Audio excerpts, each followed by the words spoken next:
Di sini aku akan menjawab soal UTS dari matkul Manajemen Bisnis.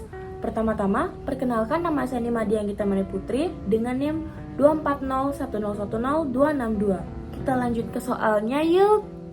Soal yang pertama, sebutkan dan jelaskan unsur-unsur perusahaan.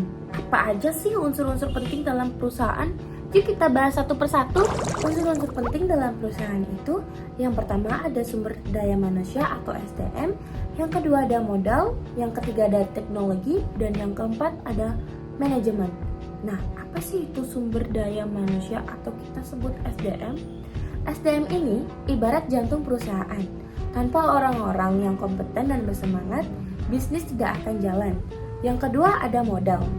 Modal adalah bahan bakar utama, entah itu uang, aset, atau investasi lainnya. Yang ketiga ada teknologi.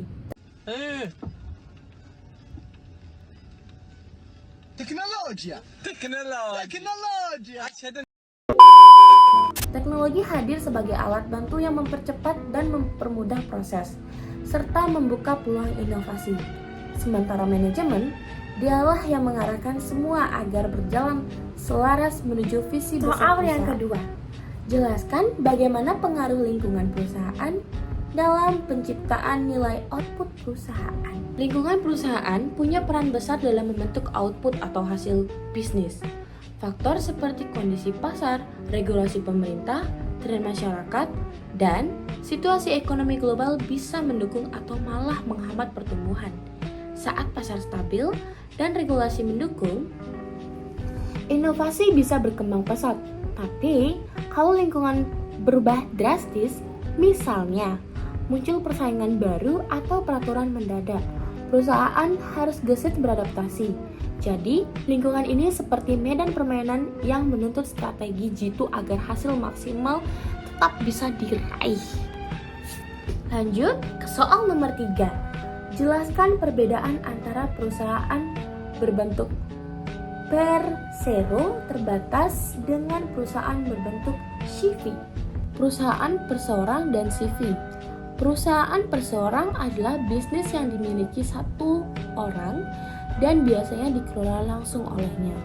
Cocok buat usaha kecil, tapi resikonya besar karena tanggung jawabnya tidak terbatas. Artinya, harta pribadi bisa ikut terseret. Sementara CV punya struktur dua pihak. Yang pertama, sekutu aktif yang mengelola dan sekutu pasif yang hanya setor modal. Sekutu pasif hanya menanggung kerugian sebesar modal yang disetor.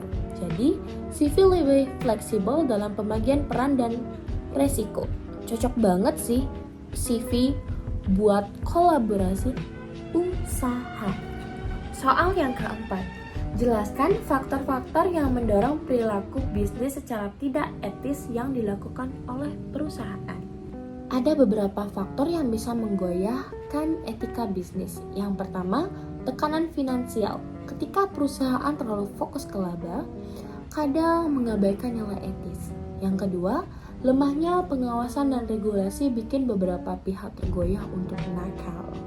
Ketiga, budaya perusahaan yang tidak menjunjung etika, apalagi jika pimpinan memberi contoh yang buruk. Yang terakhir, kepentingan pribadi seperti nepotisme atau korupsi bisa merusak sistem dari dalam. Etika itu fondasi reputasi, jadi penting banget dijaga.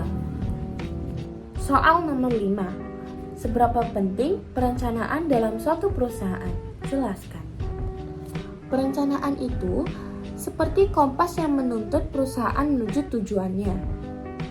Dengan perencanaan yang matang, perusahaan bisa menetapkan sasaran yang realistis, mengalokasikan sumber daya secara efektif, dan siap menghadapi tantangan yang mungkin muncul.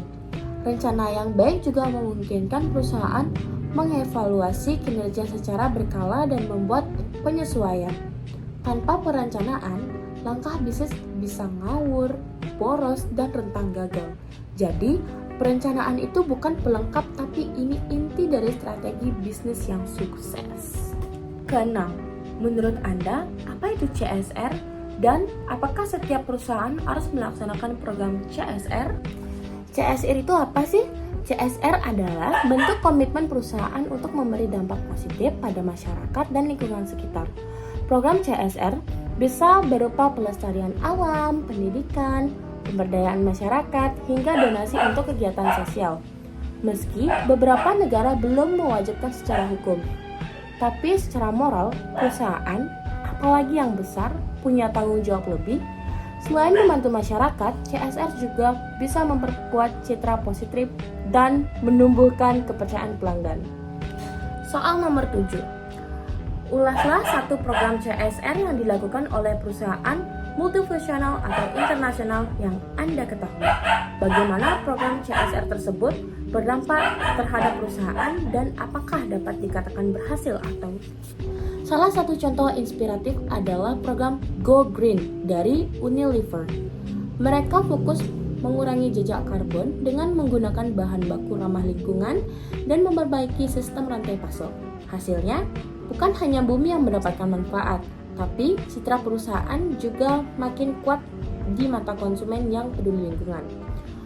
Unilever bahkan berhasil menghemat biaya operasional dan meraih banyak penghargaan internasional. Tantangannya tetap ada, tapi dampaknya jelas. CSR ini sukses membawa perubahan nyata. Soal nomor 8. Anda sudah mengenal istilah CSR dalam manajemen bisnis. Selanjutnya akan ada istilah GCG atau Good Corporate Governance. Menurut Anda, apa itu GCG dan apa hubungannya GCG terhadap CSR? GCG adalah prinsip tata kelola perusahaan yang baik, meliputi transparansi, akuntabilitas, tanggung jawab, independensi, dan keadilan. GCG memastikan perusahaan dikelola dengan jujur dan berintegritas. Nah, CSR yang dijalankan tanpa GCG bisa jadi hanya sekedar formalitas. Tapi, kalau dijalankan bersama, GCG membuat CSR jadi lebih kredibel, terstruktur, dan berdampak nyata.